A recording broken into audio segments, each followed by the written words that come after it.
Hola, ¿qué tal? Buen día. Bueno, vamos a concluir el módulo de insuficiencia cardíaca con la última clase. Después veremos la resolución de los casos clínicos, ¿sí? Y un resumen breve de la semana. Bueno, la enfermedad de Chagas en América Latina representa 6 millones de personas que tienen infección por el Trypanosoma cruzi, ¿sí? 400.000 personas viven fuera de los países no endémicos, como Estados Unidos en Europa, por esto también es un problema importante de salud pública en esos países no endémicos, digamos, debido a las migraciones, a las corrientes migratorias. Bien, el ciclo es un repaso sencillo, el epimastigote sí se divide por fisión binaria en el tubo digestivo del vector, ¿sí? Luego se transforma en tripomastigote que no se divide y tiene capacidad de infectar a las células humanas, ¿sí? Se produce la mordedura del vector, ¿sí? Luego la defecación con el ingreso de los tripomastigotes, ¿sí? Al organismo. Los tripomastigotes se diferencian a mastigotes en el medio intracelular a nivel del humano, ¿sí? Ahí se duplican y después se liberan nuevamente como tripomastigotes, donde pueden ser captados nuevamente por el vector para concluir el ciclo, ¿sí? Acá hay una foto de un miocardio con una mastigotis, la manera en que se presentan a nivel intracelular, ¿no?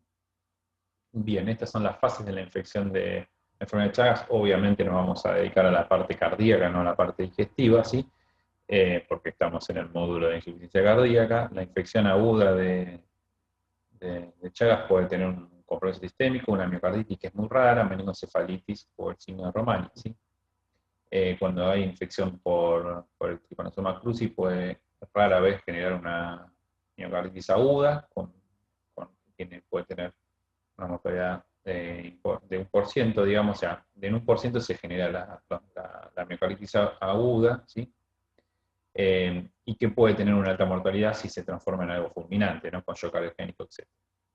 En ese momento uno puede hacer el diagnóstico por métodos directos, PCR o frotis.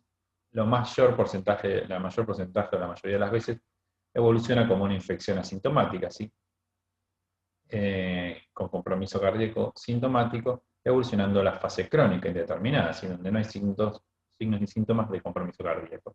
Esta fase crónica indeterminada puede persistir en el 70-80% de las veces y no desarrollar ninguna manifestación cardíaca, o en un 20 o 30% de los casos, 20 años, 10 años, 30 años después, puede empezar a tener manifestaciones cardíacas, ya tanto como una miocardiopatía dilatada o manifestaciones a nivel eléctrico sin tanto compromiso estructural. ¿Bien? Eléctrico me refiero a bradiarritmia hasta que arriba. Acá un poquito de lo mismo de lo que veníamos hablando, ¿sí? Exposición al Trypanosoma cruzi puede no generar en algunos pacientes no infectarse, y en otros sí, generar una infección aguda. Ahí el tratamiento antiparasitario tiene una tasa de curación del 50 al 80%, y algunas veces puede desarrollarse miocarditis, meningoencefalitis, y eso puede ser letal, ¿sí? En algún porcentaje. Lo más frecuente que pase es que evolucione una enfermedad, si no se trata y no se cura, una enfermedad crónica indeterminada, que como decíamos, 10 a 30 años, generar alguna de las manifestaciones cardíacas, digestivas o combinadas. La fase crónica indeterminada, si hay inmunosupresión, puede haber reactivación, ¿sí? En ese caso uno podría hacer tratamiento antiparasitario, en el caso de la inmunosupresión y reactivación.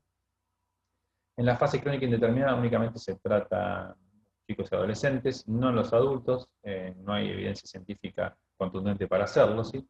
Si se tratan esos grupos indicados, puede haber una tasa de curación del 20 al 60%. ¿Sí? La fase clínica indeterminada, como les dije, puede evolucionar a compromiso cardíaco digestivo o permanecer, que es lo más frecuente, en el 70-80% de los casos como una crónica indeterminada sin ningún compromiso cardíaco. La miocardiopatía dilatada habitualmente se da cuando hay una persistencia en la inflamación crónica, habitualmente de baja intensidad, que va a realizar algunos de estos mecanismos, ¿sí? Si la inflamación crónica de baja intensidad puede generar una continua presentación de antígenos y puede generar como respuestas autoinmunes, ¿sí? Por inmunidad humoral o celular, ¿sí? Y eso dañar directamente las fibras cardíacas. Por vía de la respuesta inmune también se puede activar las plaquetas y generar trombosis a nivel microvascular, ¿sí? Habitualmente en la vasculatura, digamos, se llama de frontera, por eso los aneurismas se dan en la punta y en la cara inferior, ¿sí? Los aneurismas habitualmente tienen esta fisiopatología, isquemia microvascular, la vasculatura terminal, y en las zonas de vasculaturas de frontera, por ejemplo, en la cara inferior o en la punta. Por eso habitualmente los aneurismas son secundarios, la gran mayoría de los casos, una teoría, a isquemia y necrosis, ¿sí? Generado por este mecanismo. También, obviamente, algo de la respuesta inmune directa va a colaborar, ¿no? Y después, a nivel del sistema nervioso autonómico, directamente se puede producir denervación o compromiso eléctrico por el daño cardíaco directo o directamente por daño a nivel del sistema nervioso autónomo. ¿Sí? Eso puede llegar a ataque a arritmias, bradiarritmias, ¿bien? O bloqueos, tanto bloqueo de rama derecha, bloqueo izquierdo, etc. ¿Bien? Las fases de la disfunción ventricular y la insuficiencia cardíaca en la enfermedad de Chagas son parecidas a la que veníamos hablando en la insuficiencia cardíaca, lo único que se divide fase B1 y B2, ¿sí? Que son cuando B1 es el paciente que tiene compromiso eléctrico o compromiso de contractilidad segmentaria, pero mantiene una FEI, una función ventricular normal, y la B2 es cuando la función ventricular está alterada. Después la C es cuando tienen síntomas, y la D cuando los tratamientos son refractarios. El diagnóstico, como les había dicho, en la fase aguda es por PCR o por frotis, y en la fase crónica se hace por serología, ¿sí? HAI y FIBO-LISA por 2 métodos distintos, ¿sí? Bueno, lo más frecuente que suele pasar es un paciente que viene en una fase crónica, ¿sí? Por ahí se hace un estudio de rutina, le encuentran un bloqueo anterior izquierdo y un bloqueo de rama derecha, viene zona endémica y le hacen una serología y le da positivo por 2 métodos, bien, el paciente es completamente sintomático, nosotros lo tenemos que evaluar y estratificar, a ver en dónde se encuentra parado y qué tratamiento darle, ¿sí? Lo ideal es hacer un electro, que eso se hace, la radiografía, hoy en día ya está bastante reemplazada por el electrocardiograma Doppler, ¿sí? Y se puede hacer un estudio de Holter para ver si tiene arritmia más que nada ventricular o supraventricular, puede generar cualquier tipo de arritmia, ¿sí? Puede generar desde disfunción ventricular, perdón, desde disfunción sinusal, enfermedad del nodo sinusal, ¿sí? Bloqueos auriculoventriculares, ¿sí? Taquicardias ventriculares, bien, fibrilación auricular, puede generar todo el libro de arritmias la enfermedad de Chagas, ¿sí? Puede ser sola o puede estar acompañada de disfunción ventricular, eso depende, bien, por eso siempre hay que evaluarlo con esto, y también algunas veces es necesario hacer alguna prueba de esfuerzo para evaluar cómo se comporta la frecuencia cardíaca y las arritmias con el esfuerzo. Ese es el típico eléctrico de la enfermedad de Chagas, ¿sí? Más conocido por todos, bloqueo de rama derecha, es un ritmo sinusal, fíjense. Este paciente tiene onda P, seguida de QRS, de 1, de 2 y ABF, ¿sí? Tiene bradicardia, ¿sí? Fíjense, tiene 250, 100, 75, 60, 50 latidos por minuto, ¿sí? Por ahí probablemente tenga algún grado de disfunción sinusal manifestado como bradicardia sinusal. Tiene un bloqueo de rama derecha, RR' en B1, es empastada en B6 y en D1 como retraso de las fuerzas finales, y un bloqueo anterior izquierdo como un eje desviado a la izquierda. Fíjense cómo predomina la fuerza negativa en ABF, y en D1 es positivo, un eje desviado a la izquierda, con RS, RS, RS en D2, D3 y ABF. O sea, cumple criterios para mi bloqueo anterior izquierdo. O sea, tiene enfermedad del sistema de conducción, digamos, de las ramas, ¿sí? Y también tiene bradicardia, ¿sí? Acá otro electro de bradicardia sinusal. También puede presentarse como paros sinusales, ¿sí? Viene el ritmo sinusal y desaparece, aparece un latido escape y luego sigue, ¿sí? Una pausa sinusal puede presentarse de esta manera, pueden ser sintomáticas o no, ¿bien? Fíjense, como le dije, puede afectar cualquier cosa y producir muchas cosas, pero siempre que vean un bloqueo de rama derecha y un bloqueo anterior izquierdo, sospechen enfermedad de Chagas, que es lo más frecuente, ¿bien? Extracístole ventricular, taquicardia ventricular no sostenida, fibrilación auricular, todo lo que digamos hablando, todo el libro de arritmias, básicamente, ¿sí? En la radiografía de tórax pueden encontrar esto, que es una cardiomegalia franca, predomina de las dos cavidades, VI, también ventrículo derecho, ¿sí? No tiene, fíjense, redistribución de su flujo ni derrame, o sea que es una cardiomegalia, pedimos por placa, que no está generando síntomas congestivos a nivel pulmonar. Esta es la vista de perfil. Bien, acá ya cuando hay compromiso estructural y probablemente este paciente tenga una fracción de eyección baja. Esta es una anatomía patológica, fíjense el aneurisma apical, esto es típico del Chagas, también en cara inferior. Una de las teorías, como les decía, puede ser la afectación química microvascular por la inflamación, o sea, hay activación plaquetaria por inflamaciones, inflamación crónica que les mostraba en el esquema, no por enfermedad coronaria aterosclerótica, ¿sí? En el ecocardiograma acá se ve bien el aneurisma apical, este es el ventrículo izquierdo, el ventrículo derecho, aurícula derecha, aurícula izquierda, ¿sí? Acá tienen un aneurisma apical también a nivel del ventrículo derecho, ¿sí? Acá otro, acá bien marcado, ¿sí? El aneurisma apical del ventrículo izquierdo, ¿sí? Fíjense, está redondeado, acá está las paredes, ¿no? Y algunas veces puede haber trombos, este es un trombo mural, fíjense, este es el ventrículo izquierdo, válvula mitral, aurícula izquierda, septum interauricular, punta y pared lateral, y fíjense, aquí entre el endocardio y la cavidad está este aneurisma, lo mismo acá que algunas veces puede estar en la pared septal, ¿sí? Esto obviamente es por la dilatación y la éstasis sanguínea que presenta este paciente, ahí se ve un poquito, esto se le dice humo, que es cuando hay éstasis se puede ver de esta manera hiperecogénico en el ecocardiograma, ¿bien? Acá hay otro trombo, ¿sí? Ahí lo ven, en el aneurisma apical. Habitualmente el Chagas tiene disfunción ventricular, caída de la fracción de eyección, aneurisma, ¿sí? Más que nada apical o en cara inferior, en las circulaciones, digamos, entre comillas, de frontera, ¿sí? Y miocardiopatía dilatada. Y eso puede generar muchas veces los trombos, que les mostraba ahí, por el éxtasis sanguíneo, porque ese corazón está dilatado y apenas puede contraerse. Bien, entonces decíamos, tienen un paciente que tiene un test serológico por ahí en un prelaboral, o por X causas se le hace una serología de Chagas, da positiva, y el paciente está sintomático, ¿no? Ahí lo vamos a hacer un electro. Si electro normal, el paciente es de bajo riesgo en ese momento de que tenga alguna cardiopatía chagásica, ni hablar si tiene un ecocardiograma normal, ¿bien? Pero si ese paciente tiene un electro normal, tiene bradicardia sinusal, tiene bloqueo AB, tiene bloqueos, etcétera, ¿sí? Y pongámosle que tiene síntomas de insuficiencia cardíaca, sin duda ese paciente ya es de alto riesgo, probablemente tenga la fe reducida, ¿sí?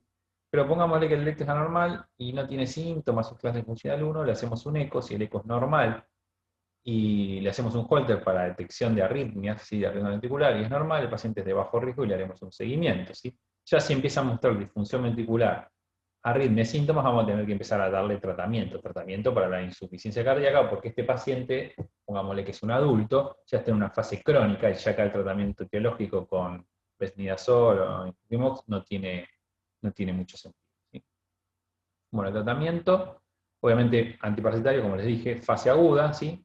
Fase crónica en niños, un accidente, una contaminación accidental, o cuando hay reactivaciones, por ejemplo, por inmunosupresión, ¿sí?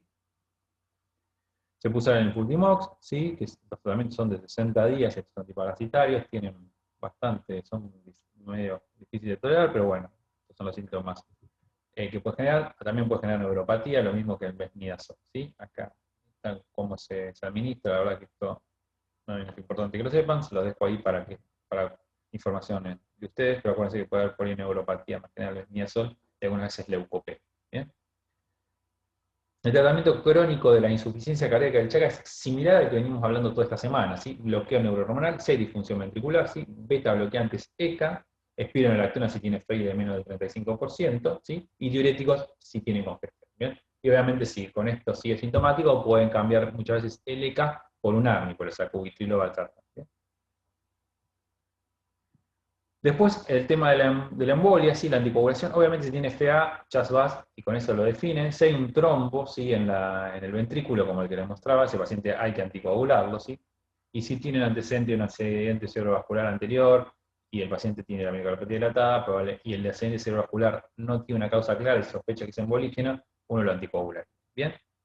Después está este puntaje, que es el IPEC, ¿sí? El IPEC en 2008 es un estudio brasilero, ¿sí? De 1000 pacientes, que vieron la incidencia de ACV en pacientes con Chagas, ¿sí? Y lo que más puntos sumaba era la disfunción sistólica del VI, ¿sí? Que esté dilatado y con éstasis y de forma en trombo, junto al aneurisma apical, ¿bien? Entonces, este score se puede usar, ¿sí? Cuando da mayor a 3, ¿viste? Cuando da, perdón, mayor a o igual a 4, o sea que el paciente tenga disfunción sistólica, tenga un aneurisma apical y por ahí tenga más de 48 años, más de 50 años, uno estaría en condiciones de anticoagularlo. Siempre que haya aneurisma apical y disfunción severa del VI, siempre piensen, averigüen si hay algún otro factor o demás, y por ahí ese paciente habría que anticoagularlo, ¿sí? Independientemente que tenga afiliación auricular o no. Si tiene FA va por otro lado, la FA se hace el CHAS-VAS, se anticoagula. ¿Bien? Bradiarritmias, se tratan igual que en cualquier otra cardiopatía, ¿sí? Si tiene un bloqueo auriculoventricular, segundo grado, 2, bloqueo tercer grado a marcapaso, En el resto de las situaciones se evalúa en base a síntomas y a otros tipos de estudios, ¿bien? Las taquiarritmias, sí, se tratan como la cardiopatía estructural, si van a usar algún antiarrítmico, siempre tienen que usar amiodarona, se puede ablacionar, o sea, el foco arrítmico, y algunas veces colocar un cardiofibrilador implantable. Así que esto va a depender de cada paciente, es muy complejo, muy heterogénea la enfermedad, fíjense, o sea, no hay, las indicaciones siempre se evalúan en consenso y en conjunto, ¿sí? Con Ateneos, porque digamos, es una enfermedad que afecta al sistema eléctrico de múltiples maneras, ¿sí? Puede tener arritmia ventricular, bloqueos, es compleja, puede tener disautonomía, ¿bien? Así que hay que evaluar siempre en base a cada paciente. Pero bueno, el único antiarrítmico que pueden usar, si es que van a usar uno, es amiodarona, porque el paciente siempre tiene cardiopatía estructural. Nunca le van a poner un chagásico, flecainida, por ejemplo, porque está contraindicado. El CDI, parecidas a las indicaciones clásicas, ¿sí? Si el paciente realmente tuvo una muerte súbita y fue recuperado, hay que poner un CDI. Si tiene taquicardia ventricular y mala función ventricular FEI, ahí le pondrían un CDI. No hay una indicación clara como habíamos visto en la enfermedad coronaria. ¿Sí? En la enfermedad coronaria, ya porque tenga una fracción de eyección menor al 35%, el paciente que tuvo un antecedente de un infarto, uno le pondría el CDI. Acá en el Chagas, con la fracción de eyección baja y algunos elementos más lo evalúa. ¿Sí? Pasa que tampoco está tan estudiado, porque los trabajos que evalúan las cardiofibriladores implantables no tienen incluidos muchos pacientes con Chagas porque son complejos. Pero bueno, esta evaluación se hace de acuerdo con cada paciente. Bien, bueno, para no aburrirlo más y concluirlo, ¿sí? Sepan que el concepto es que la enfermedad de Chagas es una enfermedad endémica en nuestro medio, ¿sí? Siempre sospechanla cuando vean trastornos de lo más frecuente, un bloqueo de rama derecha y un bloqueo anterior izquierdo, o algún trastorno de la conducción en alguien que venga o que viva en zona endémica, ¿sí?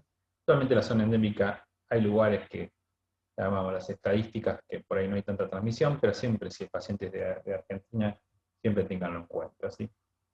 Y las disfunciones arrítmicas que pueden generar son múltiples, ¿sí? Como les dije, todo el libro de electrofisiología y arritmología, ¿sí? Las afecciones miocárdicas más que nada frecuentes son el aneurisma, ¿sí? Ese aneurisma puede generar trombos, ya saben, ya les mostré las imágenes, ¿sí? Y disfunción ventricular, trastorno de la FEI, ¿sí? Junto con, digamos, con el tromboembolismo, ¿bien?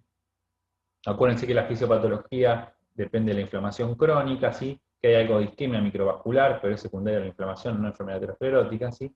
Y que también hay daño directo por la inflamación del miocardiocito, ¿bien? Y por otro lado, también disfunción del sistema nervioso autónomo. Así que el paciente puede tener miocardiopatía dilatada y enfermedad eléctrica, o por ahí algunas veces tener enfermedad eléctrica pura y sin tener una miocardiopatía dilatada. Recuerden que el 20 a 30% de los pacientes con infección chagásica crónica evolucionan a esto, ¿sí? El 70-80% probablemente nunca mostrará ninguna evidencia de enfermedad cardíaca en su vida, ¿sí? Y recuerden que el tratamiento específico se hace para enfermedad, digamos, para enfermedad aguda, una reactivación, una crónica en niños, ¿sí? En adultos, el tratamiento de la enfermedad crónica, hay un solo trabajo que no se había autorizado, la verdad que el poder estadístico que tiene no es bueno, y por lo tanto no hay una indicación taxativa y digamos, y no se suele utilizar. ¿Bien? También se ha hecho otro estudio, otro ensayo clínico, ese sí autorizado, en pacientes ya con afectación cardíaca, ya manifiesta, ¿sí? Y no ha dado ningún beneficio de tratamiento antiparasitario, ¿sí? El tratamiento específico. O sea, que si el paciente ya tiene alteración cardíaca, el tratamiento es el tratamiento de la insuficiencia cardíaca, ¿sí? Así que bueno, chicos, espero que se haya comprendido. Me resultaba importante que tengan esta charla, más que nada porque somos región endémica de esta enfermedad y todavía nos falta mucho para erradicarla, ¿sí? Ya saben, cualquier duda que tengan me pueden escribir a mi mail y bueno, y ahora vamos a continuar con la resolución de los casos.